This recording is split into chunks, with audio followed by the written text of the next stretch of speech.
d'accord ci biir assemblée ba léegi duñ fa génn te duñu tudd commission d'enquête parlementaire boobu nga xam ne yéen a ko taxawaloon pour déglu député Ousmane Sow fu mu toll bon génne ngeen résultat yi. évidemment génne nañu résultat yi à huis clos lenn rek moo ma ci métti. mooy l'esprit bi sous-tendre ñuy wax huis clos waroon na prévoir ba duñu ko nekk duñu décider. donc je répète. affaire commission d'enquête parlementaire boobu. sama position laay wax sama xalaat idée principe esprit bi tax ñaan dañ koy étudier à l'Assemblée nationale à huis clos dama bëggoon ñu rester ci fidèle ba duñu quelle que soit la teneur quels que soient les problèmes et les appréciations yu ñu am ci ki mu concerné duñu war ko woon publier. ndax les informations yi mu contenir rapport bi dafa concerner ay famille seen vie privée seen patrimoine ak seen héritage man sama position mooy loolu waaye hélas démocratie mooy la loi de la majorité génne nañ ko rax ci dolli bi ñu koy génne fekk na une procédure judiciaire engagée wu na au nom du respect à nos juridictions du principe de la séparation du pouvoir respect wu même juridiction bi mais respect wu secret de l'instruction ñun waruñ ko woon a publier. Maintenant plainte nag bu amee diggante Mamour Diallo ak Sonko c'est une affaire qui oppose deux citoyens sénégalais. Plainte bu amee entre à l'initiative de l'un ou de l'autre kooku c'est affaire boo xam ne nii justice moo ko étranger. Man Abdoulaye Wilane amatuma lu may yéene ci yàbbi li may ñaan yàlla rek mooy et ça je tiens à le dire solennellement fi contexte bi toll wax naa léegi ne lépp lu ñuy def ci politique nañ ci bàyyi xel contexte bi ak enjeu yi muy charrier. Perspective d'un pays exploitant et producteur du pétrole, pays exploitant et producteur de gaz, pays bu ay ressources minières intéressés au-delà de l'Europe, la Russie, au-delà de l'Europe en tant que continent, les pays arabes, les pays du Golfe, au-delà des pays arabes et des pays du Golfe et de l'Europe, la Chine, les pays asiatiques, au-delà de la Chine, des pays asiatiques, de l'Europe, des pays arabes, les Amériques dont le Canada et les États-Unis nous loolu pays boobu contexte boobu du pays yu Senghor du pays yu Abdou Diouf du pays yu Abdoulaye Wade du pays sax Macky Sall jusqu'à maintenant nous devons faire très attention ci naka la ñuy aborder question yëpp loolu moo tax dama ne bañu ma ñu weerante bañu ma ñu xuloo laa bax bañu ma ñu xeex bañu ma sax ñu saagante c'est humain mais li may bañ mooy ñuy weerante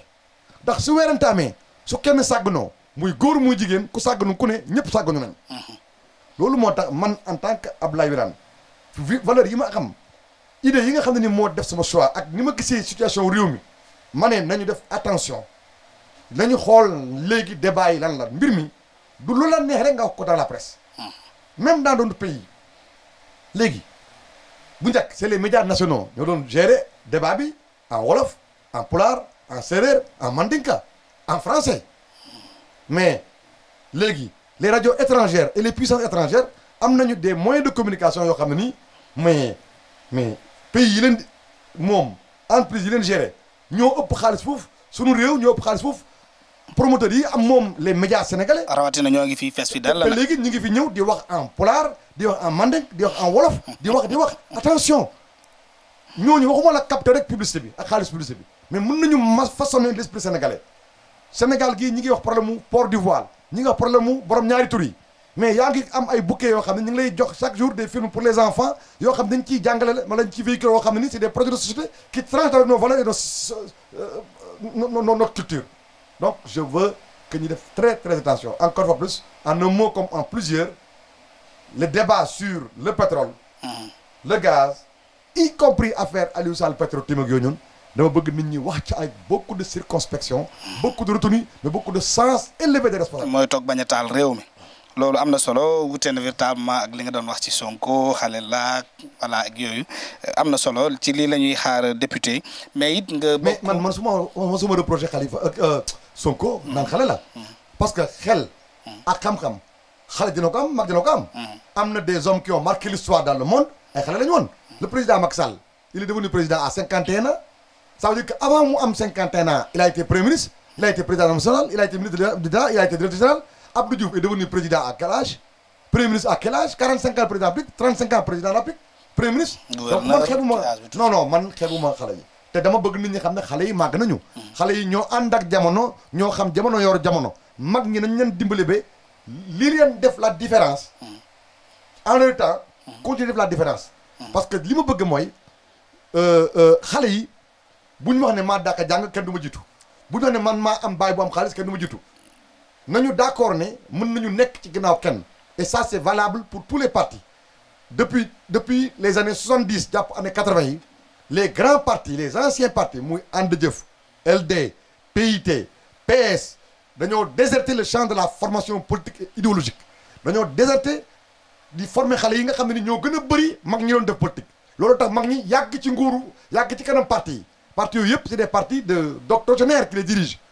alors que aujourd'hui xale yi màgg nañu ñoom ñooñu koo ci faloon président xamul les cadres qui sont en flèche qui sont en avance qui sont au diapason de l'évolution de la science de la connaissance de la technologie et des réalités du monde contemporain.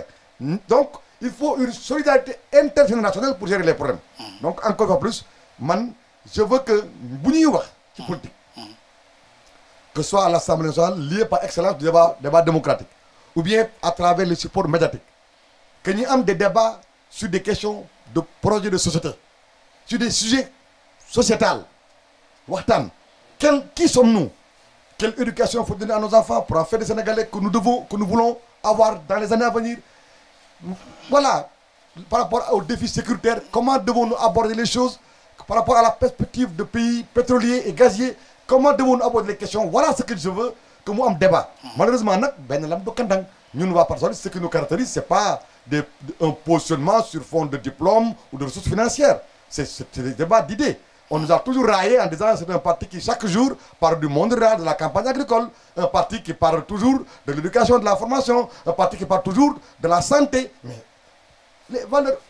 socialistes yi ak projet de bi ñu am suñu sukkandikoo ci yenn considération ñoonu suñu xamul li méngoog li pays bi di itteewoo. ñoom la ñu def débat bu neex.